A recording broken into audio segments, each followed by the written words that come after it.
The whisper of doubt. Harold Kingston had spent decades building his financial empire, carving out success from a world that never wanted to hand him a chance. His story wasn't one of inherited wealth or lucky breaks. It was a war of persistence, of knocking on doors that others had tried to slam shut. He had fought tooth and nail to establish Kingston Financial Group, turning it into one of the most respected and fastest-growing banking institutions in the country. Yet despite the polished surface, something felt off. For months, whispers had reached him, subtle complaints, then louder ones. Some were easy to dismiss, just the usual noise that came with running a major company. But others stuck with him. Customers mentioning how they felt overlooked, ignored. A lingering sense that the very institution he had built to be fair and welcoming was starting to become just like the ones that had once refused to give him a chance. Harold wasn't the type to act on rumors alone. He had always believed in seeing the truth with his own eyes. If there was a problem within his company, he wasn't about to hear it secondhand. He was going to walk into the fire himself. That morning, he stood in front of his walk-in closet, staring at rows of perfectly tailored suits, Italian leather shoes, silk ties, and designer watches that had become his armor in the world of high finance. They represented everything he had worked for, the respect he had earned. But today, respect wasn't what he wanted. He wanted the truth. Ignoring the expensive wardrobe, he reached for a simple navy polo, a pair of faded jeans, and some worn sneakers. His Rolex, always a signature on his wrist, stayed behind. The final touch. A cheap baseball cap, one that would make him blend into the crowd rather than stand out. Looking in the mirror, Harold barely recognized himself. He had spent so long as the CEO, as the powerful business leader, that stripping away that identity left him feeling strangely exposed. Would they recognize him? Would they treat him any differently? It was time to find out. Instead of calling for his usual private driver, Harold walked outside and hailed a cab. The driver barely glanced at him as he got in, simply asking, "Where to?" Harold gave him the address of one of his company's flagship branches in downtown Los Angeles, a location that was supposed to be the shining example of what Kingston Financial Group stood for: service, trust, and integrity. As the cab wove through the morning traffic, Harold watched the city move around him. Businessmen in suits hurrying to meetings, street vendors setting up, coffee shops filling with customers grabbing their morning fuel. This was the real world, the one he had fought to be a part of. He leaned back in his seat, his mind running through possibilities. Maybe the complaints were exaggerated. Maybe it was just a few employees having bad days. Or maybe it was worse than he thought. The cab finally pulled up in front of the bank, a sleek glass building standing tall between a high-end boutique and a trendy cafe. It was designed to look professional yet inviting. A place where anyone, regardless of background, could walk in and feel valued. That was the dream. Now he was here to see if it was still the reality. Harold paid the driver and stepped out. A deep breath. One step forward. The moment he pushed open the glass doors, the truth hit him like a punch to the gut. The bank wasn't crowded, just a few customers scattered around. The scent of freshly printed receipts mixed with the faint aroma of floor cleaner. The walls were lined with promotional posters advertising mortgage plans, investment opportunities, and savings accounts. But what struck him first wasn't the decor or the customers. It was the way he was ignored. He took a few steps inside, pausing near the reception desk where a middle-aged woman sat, her reading glasses perched on the tip of her nose as she typed away on her keyboard. Harold waited. A simple nod, a smile, a "Good morning. How can we help you?" Nothing. She didn't even glance up. A few seconds later, the glass doors opened again. Another customer walked in, a man in a sleek gray suit, his shoes polished to perfection, his wrist flashing an expensive watch. The receptionist straightened immediately, her entire demeanor shifting. "Good morning, sir. How can we assist you today?" She greeted him warmly. Harold clenched his jaw. Maybe she was just distracted before, he reasoned. Maybe it was a coincidence. Still, as the well-dressed man was immediately directed toward a teller, Harold made his way to the counter. A young woman, probably in her late 20s, with perfectly curled hair and a crisp blouse, barely glanced at him as she finished up with another customer. When it was finally his turn, she sighed as if he had just asked her to do something unbearable. "What do you need?" she asked, her tone flat. Harold remained calm. "I'd like to open a high-value account." She barely hid another sigh. "You need an appointment for that." He frowned. "I checked your website before coming. It says walk-ins are welcome for new accounts." The teller finally looked up at him, really looked at him, and something shifted in her expression. A flicker of doubt, hesitation. "Yeah, well, not for those kinds of accounts." Harold followed her gaze as it flicked over to the next counter, where a different teller was helping another customer, a man in a blazer. That teller was all smiles, patiently walking the man through account options, even handing him a brochure and offering him coffee. Harold turned back to the woman helping him. "So, just to be clear, if I look different, dressed different, you'd be treating me differently right now." She blinked. "That's not what I said. But it's what you're doing." Her lips pressed into a thin line, irritation flashing in her eyes. "Look, sir, maybe another branch would be a better fit for what you're looking for." Harold felt the heat rising in his chest, but he kept his voice level. "Is there someone I can speak to about account recommendations?" The teller hesitated. "That would be the branch manager, but—" "Great," Harold cut in. "I'd like to speak with them." She hesitated again. Then, with the slightest smirk, she said, "He's busy." Harold raised an eyebrow. "Did you check?" "He's always busy." Without another word, she turned to the next person in line, effectively dismissing him. Harold stepped back. He just stood there for a moment, absorbing the reality of what had just happened. It wasn't just bad service. It was intentional. His presence had been deemed unimportant. His business, unwelcome. And now he was done testing. Because if this was happening to him, the CEO, then how many others had been turned away? How many people had walked into his bank, needing help, only to be made to feel small? He had his answer. Now it was time to make himself heard. The reckoning begins. The weight of what had just happened settled heavily on Harold's shoulders. For the first time in years, he felt what it was like to be powerless. Not because he lacked authority, but because others had already decided he was insignificant. They didn't know who he was. They didn't know they had just dismissed the very man who owned this bank. And that was the problem.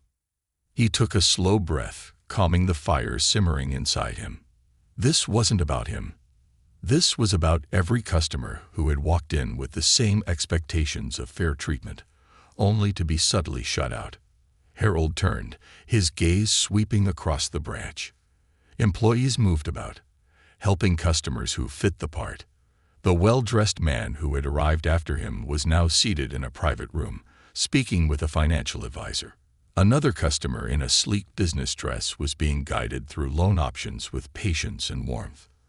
And then there was Harold, standing at the counter with a crumpled brochure in his hand, an afterthought in the very institution he had built. Not anymore. With quiet purpose, he moved past the teller's desk and walked straight to the glass-paneled office at the back of the bank. The branch manager's door was slightly ajar. Through the gap, Harold saw a man in a tailored gray suit lounging behind his desk, a cup of coffee in one hand, scrolling through his phone. "Busy, huh?" Harold knocked lightly on the doorframe. The manager didn't look up immediately. "Can I help you?" Harold stepped inside. "Yes, I was told I needed an appointment to open a high-value account, but I just watched 2 other customers receive full service without one. Can you explain why?" The manager finally looked up, his gaze flicking over Harold's casual attire, his worn sneakers, his lack of expensive accessories. His polite but forced smile barely masked the underlying disinterest. "Sir, if you'd like to apply for an account, I suggest you try one of our other branches." There it was. That same quiet dismissal, that same underlying assumption that Harold wasn't the kind of customer worth their time. Harold took a slow breath. Why would I need to go to another branch when I'm already at one of my own? For a moment, confusion flickered across the manager's face. Your own. Harold reached into his pocket and pulled out his executive ID. He placed it on the desk, letting the silence speak for itself. The shift in the manager's expression was instant. His eyes widened, darting between the ID and Harold's face. Mr. Kingston," he stammered, his voice suddenly several octaves higher. I didn't realize." Harold tilted his head. Didn't realize what? The air in the office had changed. The receptionist, who had ignored him earlier, suddenly became very interested in her keyboard. The teller who had dismissed him turned pale as she peeked around the corner. The employees near the counter exchanged nervous glances, their previous confidence crumbling. "You didn't realize I was someone who mattered," Harold said, his voice calm but razor-sharp. The manager opened his mouth, but nothing came out. "Tell me," Harold continued, "if I hadn't revealed who I was, how would this have ended? Would you have called security? Escorted me out? Let me walk away thinking I wasn't good enough for my own institution? Mr. Kingston, I assure you, this was just." Harold raised a hand, silencing him. "Save it." He pulled out his phone and, with a few taps, placed a call. "Mrs. Holloway," he said when his executive assistant answered, "I need an internal audit launched at the Los Angeles branch today." The manager paled. "Yes, today," Harold confirmed. "And while you're at it, have HR pull every customer complaint filed here in the last 6 months. I want names. I want details." The silence in the branch was deafening. Harold ended the call and slipped his phone back into his pocket. Then he looked at the manager. "You have 1 hour to gather your staff in the conference room," he said evenly.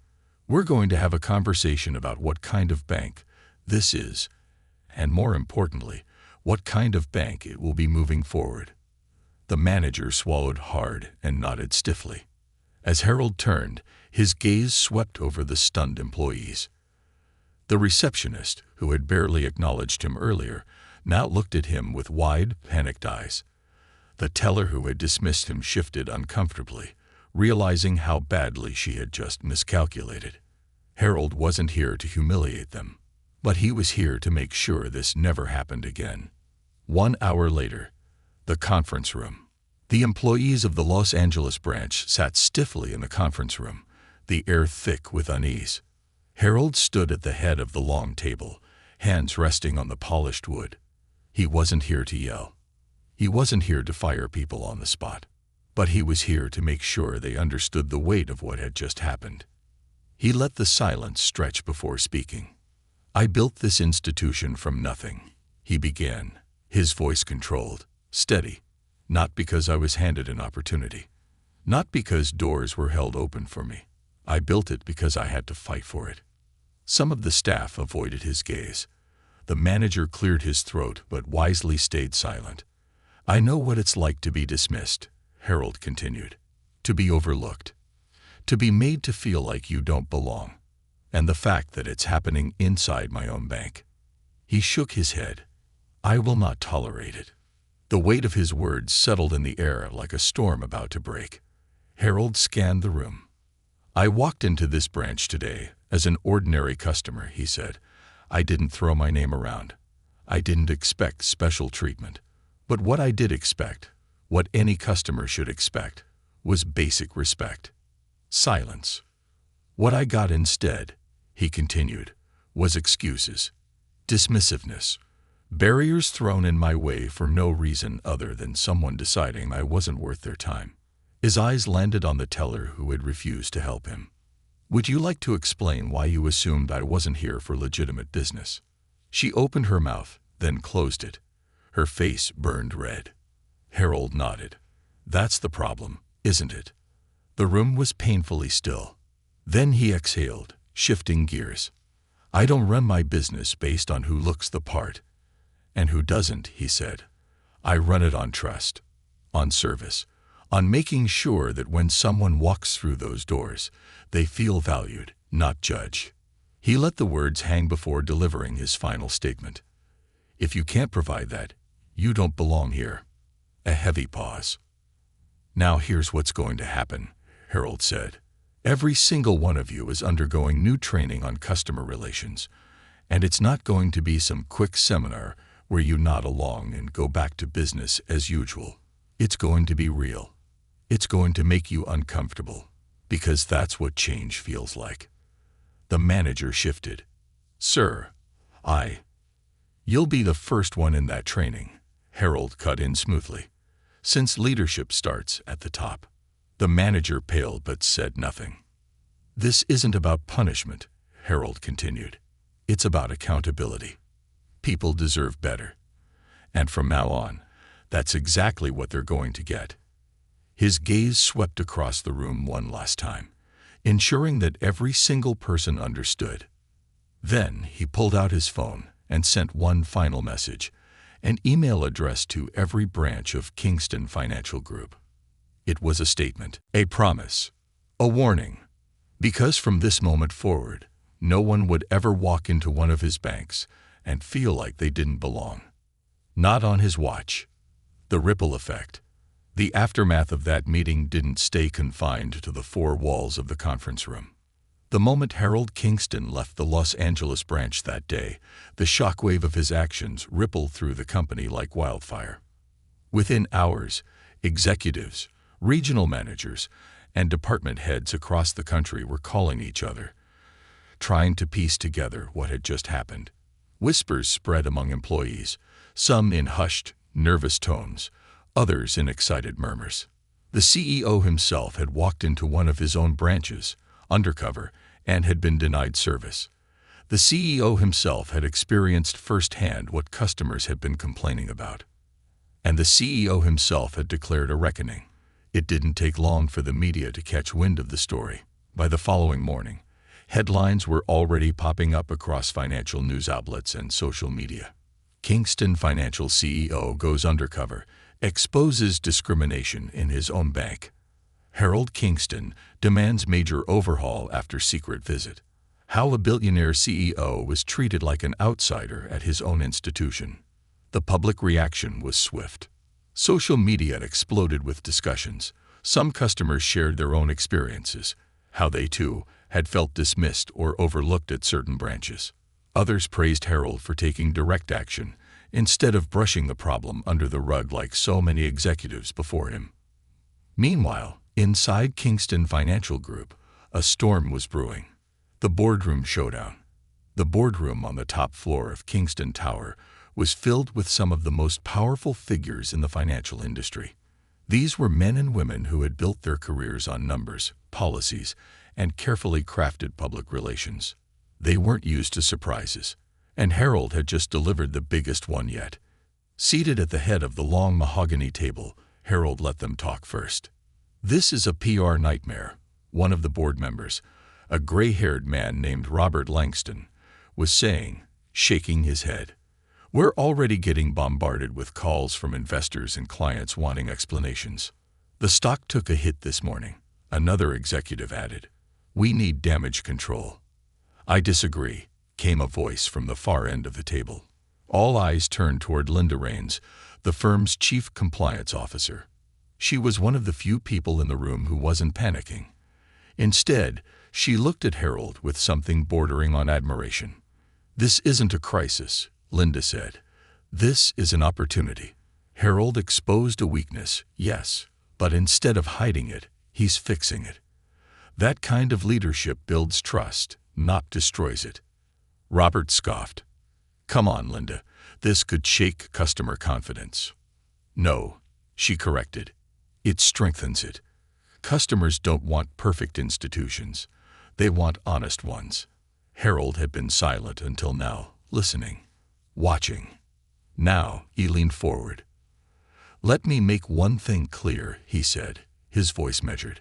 I didn't do this as a PR stunt. I did it because there was a problem. A serious one. The room went quiet. Harold continued.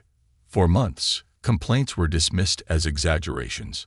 Customers were saying they felt unwelcome, that service depended on how you looked rather than what you needed. And we ignored it. His gaze swept across the room, locking onto each person. So I went to see for myself, and what I found was worse than I expected. Some board members shifted uncomfortably in their seats. Harold didn't let up. I don't run this company just to make money. I run it because I believe in trust. We built this bank on the idea that anyone, no matter where they come from, can walk in and be treated with respect. And we failed that mission. Linda nodded in agreement. Others hesitated. We're not covering this up, Harold declared. We're owning it, and we're going to make damn sure it never happens again. A silence stretched before Robert spoke again, more cautiously this time. And how exactly do you propose we do that? Harold smiled slightly.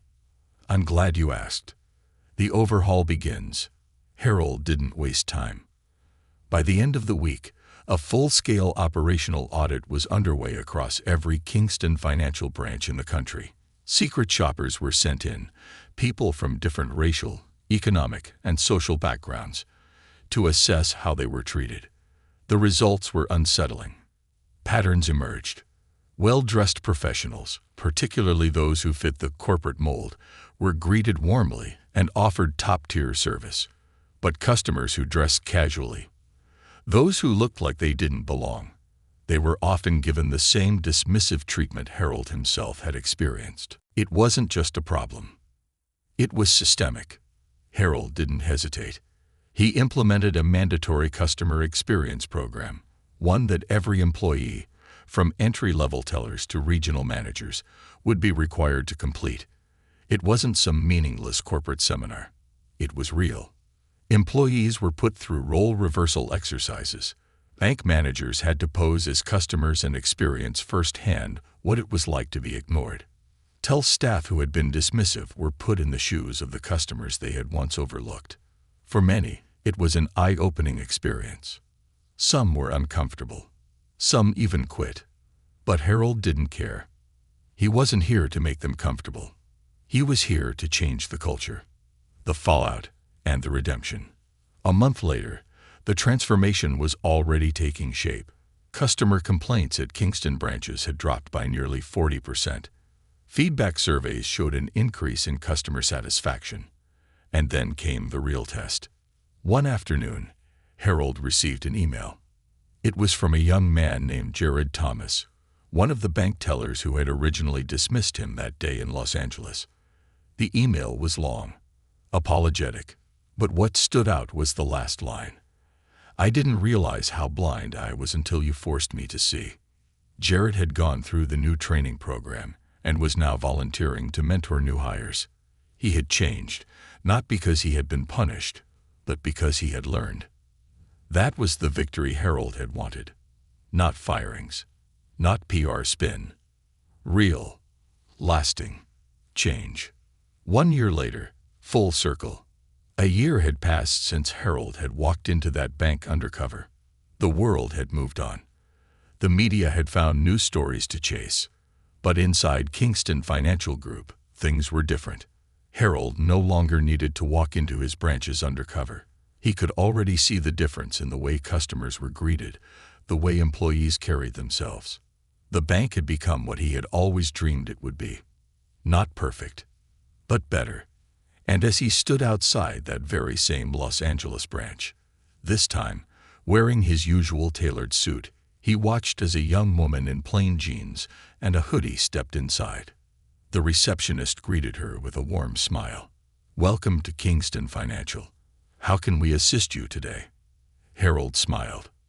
Mission accomplished. The unfinished battle. 1 year had passed since Harold Kingston's fateful visit to his Los Angeles branch. The transformation across Kingston Financial Group had been nothing short of revolutionary. Customer complaints had plummeted, employee training had evolved, and the culture of subtle discrimination was actively being dismantled from the inside out. But deep inside, Harold knew something. This battle wasn't over. Not yet. Because while policies could change, while staff could be retrained, there was something harder to uproot. the mindset that had allowed the problem to exist in the first place, and he wasn't going to stop until he dug it out at its roots. A letter that changed everything. One morning, as Harold sat in his office overlooking the skyline of New York City, a message landed in his inbox. Subject: urgent, you need to see this. It was from an anonymous whistleblower. Attached was a document filled with internal complaints from employees across various branches, complaints that had been buried. Harold's jaw tightened as he read through them. Employees of color reported being passed over for promotions despite stellar performance. Lower-income customers were still being subtly discouraged from applying for business loans. Some managers were resisting the new training, dismissing it as corporate fluff. Harold's blood ran cold. So it was still happening. Not everywhere. Not as blatantly. But the shadows of the old system still clung to certain branches like rot beneath the surface of a foundation. And as far as Harold was concerned, if there was still rot, the house wasn't finished being rebuilt. He picked up his phone. "Linda, I need a private meeting with compliance. Now." The hidden enemy within. The boardroom was silent. Linda Raines, his chief compliance officer, had gone pale as she skimmed through the reports. Across the table, members of the audit and HR teams were exchanging uneasy glances.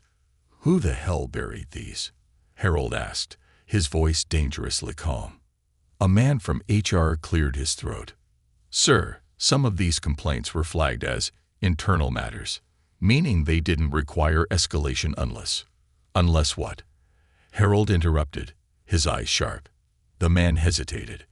"Unless they reached a certain threshold of repetition or public visibility." Harold leaned back, exhaling slowly through his nose. "So let me get this straight." His voice was measured, but there was an unmistakable edge. A problem doesn't count until enough people suffer from it. Until it makes headlines. No one dared to answer. Linda finally spoke. "I'll personally conduct an internal investigation to find out who suppressed these." Harold nodded. "Good. And while we're at it, we're changing the escalation policy. Immediately, every complaint gets reviewed. Every single one." The compliance director, an older man who had been with the company for years, shifted uncomfortably. "Sir, if we start investigating every complaint, that's going to open the floodgates. We'll be swamped with..." "That's the damn point," Harold cut in.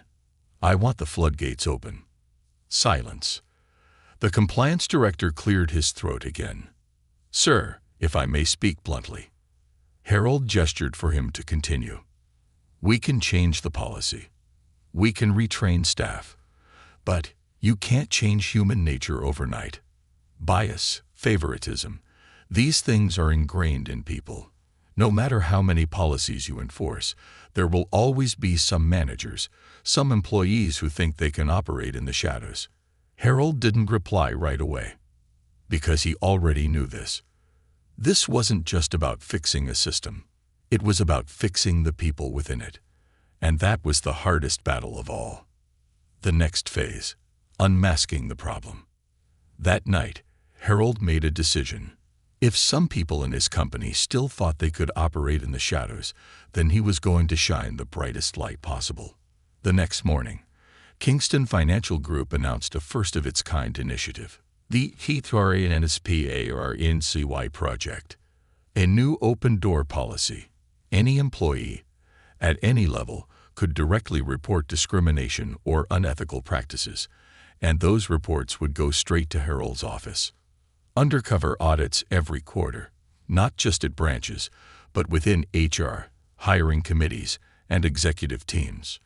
The Customer Trust Index.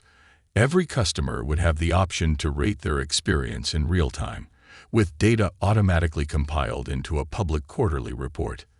No more buried complaints. No more whispers.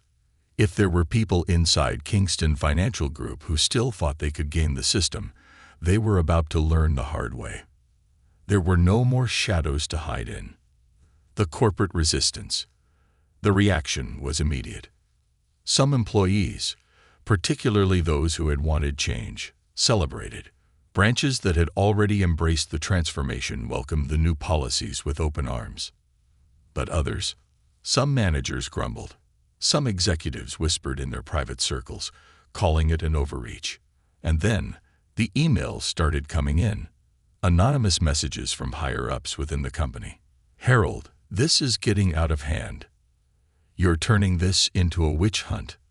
We're in banking, not social justice. You're making people afraid to do their jobs." Harold read every single one. Then he drafted a single response and sent it company-wide. Harold's email to Kingston Financial Group employees. Subject: "Let's set the record straight. To all employees, I've read the concerns, I've seen the resistance, and I understand the fear. Change is uncomfortable. Accountability is uncomfortable. But I did not build this company to be a place where people game the system while others suffer in silence. Let me be very clear. This is not a witch hunt. This is a standard of excellence. If you are doing your job with fairness, with professionalism, and with respect, you have nothing to fear.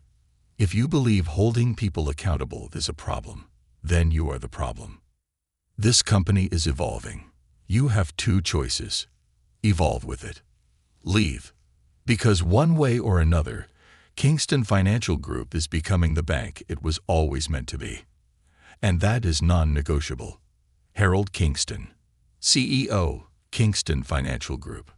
The fallout and the future. The email sent shockwaves through the company.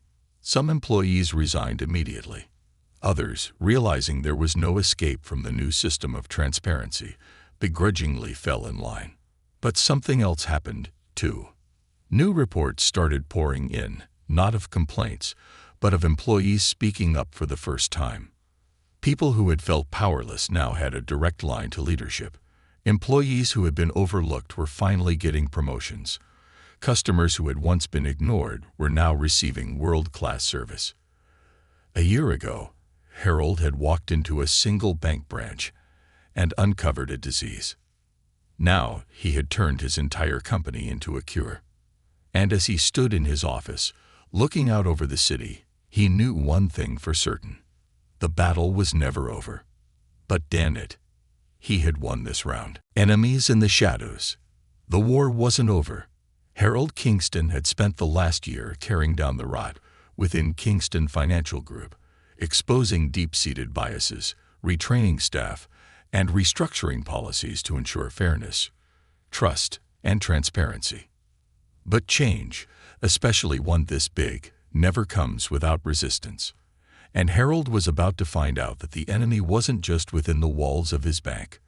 The real battle was about to begin. The quiet threat. It started subtly. A week after Harold sent his now viral email, the one that had laid down the law, and forced Kingston Financial employees to choose between evolving or leaving, a small but powerful faction within the company began to move in the shadows. These were not ordinary employees. These were high-level executives, senior partners, and influential board members, people who had built their careers not by helping customers, but by playing the system to benefit themselves. People who didn't like change. People who hated Harold Kingston for exposing them. And they weren't just going to let him rewrite the rules of banking without a fight. The sabotage begins. At first, the resistance was quiet. Numbers were manipulated. Customer satisfaction ratings, which had been climbing under the new system, were suddenly showing declines, except when Harold reviewed the raw data. The numbers didn't match. Reports were delayed. Financial performance documents took longer to process. Audit teams that had been on Harold's side were suddenly unresponsive, their investigations slowed down by an increasing number of technical difficulties. And then, the worst sign of all. Money started disappearing. Small amounts at first, barely noticeable. But Harold noticed, and he knew exactly what this meant. Someone was trying to make him look incompetent. A war behind closed doors. Harold called an emergency meeting at Kingston Tower, bringing in his most trusted executives, people who had supported his mission from the start. Linda Raines, his chief compliance officer, sat beside him, her face hard as stone. "The numbers aren't adding up," she said. "I've been tracking the discrepancies, and someone inside our upper management is tampering with reports." Harold nodded. He had already suspected as much. "What's worse," she continued, "is that some of our investors are starting to ask questions." "About what?" Linda hesitated before sliding a folder across the table. "They're hearing rumors that Kingston Financial is unstable, that you're making the company too political, that your reforms are causing a drop in profits." Harold flipped through the papers, his expression unreadable. "This is coordinated," he said finally. "They want to shake investor confidence, get the board to question me, force me out." A beat of silence. Then Linda nodded. "I think we have traitors among us." The boardroom betrayal. A few days later, the Kingston Financial Board of Directors called a special meeting. Harold knew exactly what it was. A power play. They wanted to challenge his leadership, using false financial reports and manufactured chaos to paint him as a reckless CEO who had gone too far. When Harold entered the boardroom that day, the energy in the room had shifted. Some board members avoided his eyes. Others wore unreadable expressions. And then Robert Langston, one of the most senior board members, a man who had always resisted Harold's vision, stood up. "Harold," he began, voice calm but firm, "we need to talk about your leadership." Harold folded his hands together, unshaken. "Then let's talk." Langston exchanged glances with a few others before continuing. "Over the past year, you've made sweeping changes to this company. Some good, some disruptive." Harold arched an eyebrow. "Define disruptive." Langston's lips tightened. "Your insistence on absolute transparency has made many of our high net worth clients uneasy." "Uneasy," Harold repeated, leaning forward slightly, "or unable to manipulate the system in their favor." Langston ignored the remark. "Our stock has been fluctuating, Harold. Investors are losing confidence. Your internal audits and undercover investigations have created an atmosphere of fear inside the company." Linda scoffed. "You mean an atmosphere of accountability?" Langston turned to her sharply. "That's not the point. The point is, this aggressive approach is hurting our bottom line, and the board is questioning whether you're still the right person to lead Kingston Financial." There it was. The coup. The room was silent, all eyes on Harold. He could feel the weight of the moment. If he lost control of this meeting, everything he had worked for, the reforms, the customer-first approach, the integrity of Kingston Financial, would be undone. And that was not going to happen. Harold's counterattack. Harold let the silence stretch before speaking. "You want to talk about financial instability?" he asked, his voice eerily calm. "Fine. Let's talk." He pulled out a folder and slid it across the table. Langston frowned, flipping it open. Inside was undeniable proof that reports had been manipulated. Data had been altered. Customer satisfaction ratings had been faked to show a decline. Money had been rerouted to make the company appear financially unstable. Langston's face paled. Harold leaned forward. "I see what you're trying to do, Robert," he said quietly. "You and whoever else is working with you. You think if you make it look like I'm failing, you can convince the board to push me out." Silence. "But here's the thing." Harold's eyes burned with intensity. "I built this company. I know its systems better than anyone. And I see every move you're making." He stood up, towering over them. "Let me be clear," he said. "If you want me out, you'll have to fight for it. And I promise you, if you come for me, I will burn down every lie you've built this on." Langston's hands clenched into fists. Harold let his gaze sweep across the room. "If you stand against me, you stand against integrity. You stand against fair banking. You stand against the very thing that made Kingston Financial great." A few board members shifted uncomfortably. Langston exhaled sharply. "You're making enemies, Harold." Harold smirked. "Then let them come. The battle lines are drawn." That meeting ended in a stalemate. Langston and his allies didn't have enough power to force Harold out. But they weren't done. That night, Harold received an anonymous text. "You should have stepped down quietly." Harold stared at the message, his mind racing. This wasn't just an internal struggle anymore. Someone, or some group, was willing to take extreme measures to stop him. And now, the battle wasn't just about the company. It was about his legacy, his reputation, his survival. The final showdown.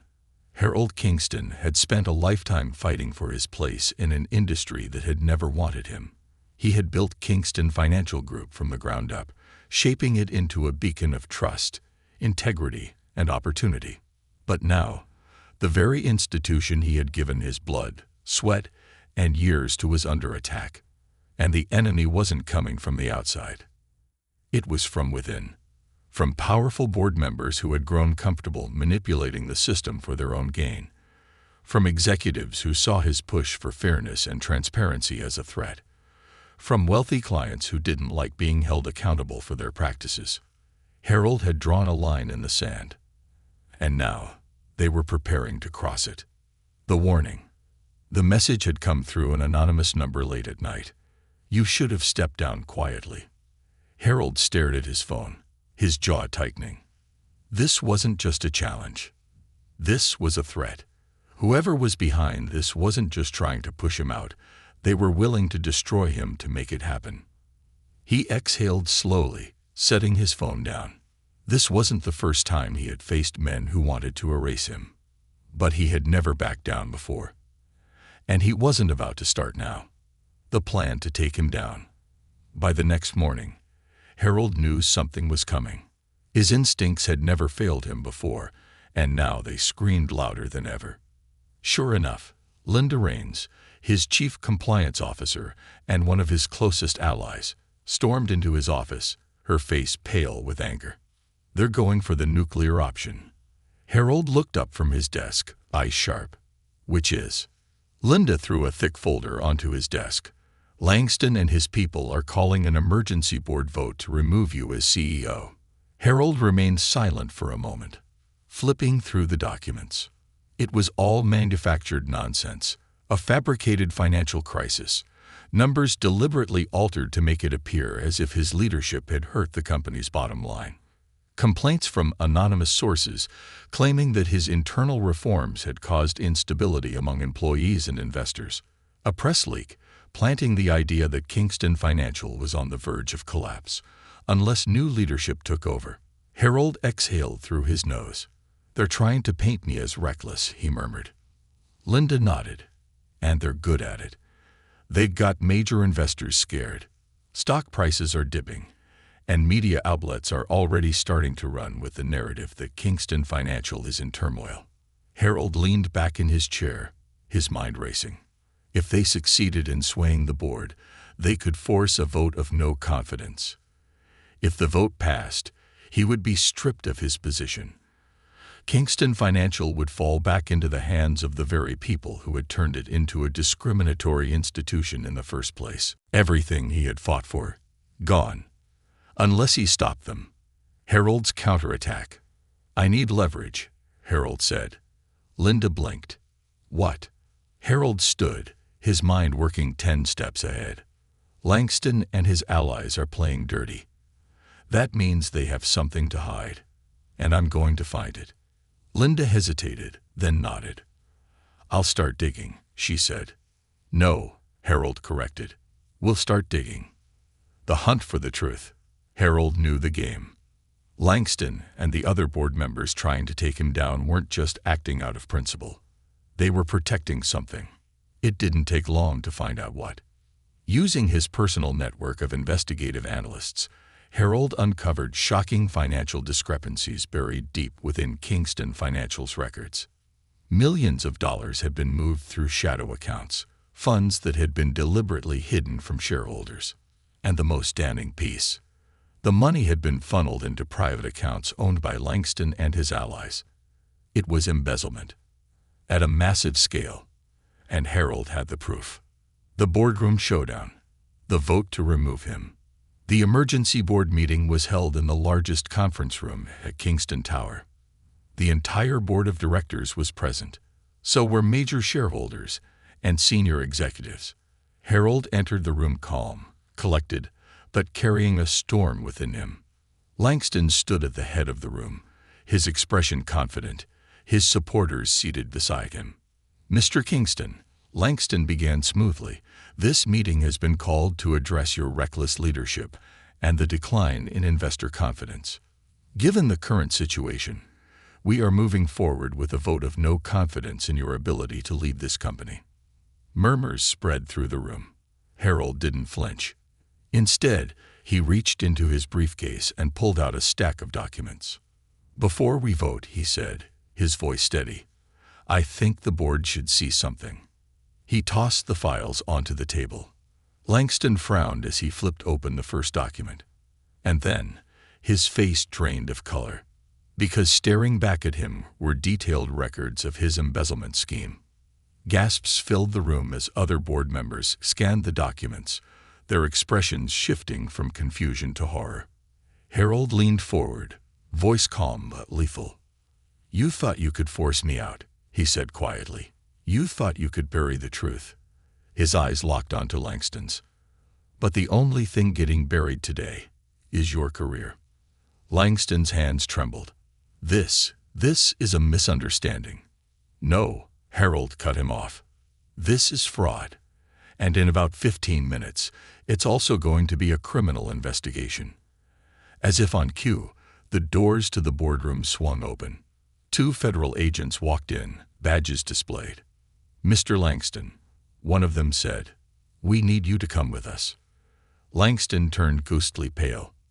No, you don't understand." "We understand perfectly," Harold said, folding his arms. "You tried to take my company away from me.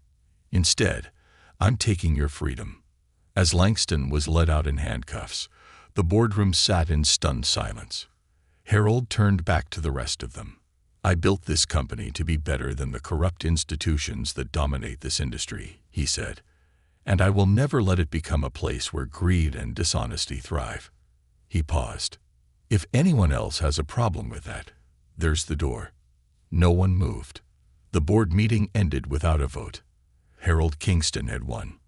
Epilogue. The legacy secured. A month later, the Kingston financial scandal made national headlines.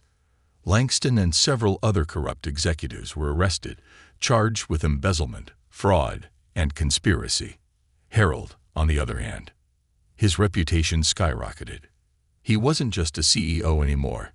He was a symbol, a man who had defied the odds, stood his ground, and refused to be bought.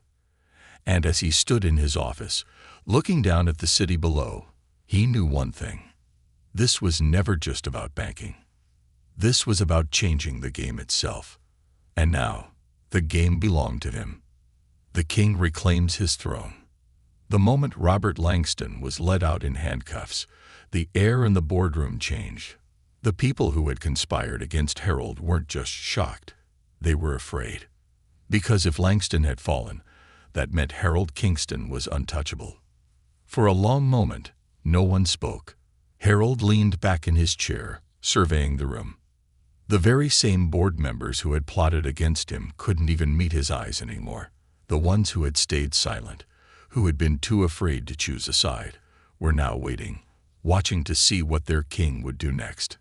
And Harold, he was about to finish what he started. Cleaning house. Harold took a deep breath, then stood up slowly. "Now," he said, his voice calm but full of authority, "let's discuss the future of Kingston Financial." The remaining board members shifted uncomfortably. One of them, a woman named Elizabeth Sharp, who had never openly supported Langston, but had also never spoken against him, cleared her throat. "Mr. Kingston," she began, choosing her words carefully, "with Langston gone, there's still the issue of how to repair our image in the eyes of investors." Harold arched an eyebrow. "Our image," he repeated. Elizabeth nodded. "Yes, the stock has been fluctuating, and this kind of scandal." "Let me stop you right there." Harold cut her off smoothly. He placed both hands on the table, leaning in slightly. "We don't have an image problem," he said. "We had a corruption problem, and I just took care of it." Silence. If any investors lost faith in us, it's because people like Langston and his allies were bleeding this company dry from the inside. He looked around the room, his voice growing sharper. "I built Kingston Financial from nothing. I fought for every damn dollar, every customer, and every piece of trust this institution has earned. I will not let a few cowards who got comfortable stealing money dictate our future." A few board members nodded hesitantly. Others remained silent, unwilling to challenge him. They knew the battle was over. Harold had won.